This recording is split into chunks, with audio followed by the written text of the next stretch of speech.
Na političnem parketu pa se nadaljuje lansiranje nove koalicije.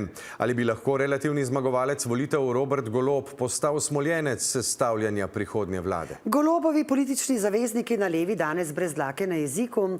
V zavetrju sestavljanja vlade narodne enotnosti nastaja četrta vlada prvaka SDS Janeza Janše, ki bi jo lahko omogočil blok treh desno-sredinskih strank pod vodstvom Jerneja Vrtovca, Anžeta Logarja in Zorana Stevanovića.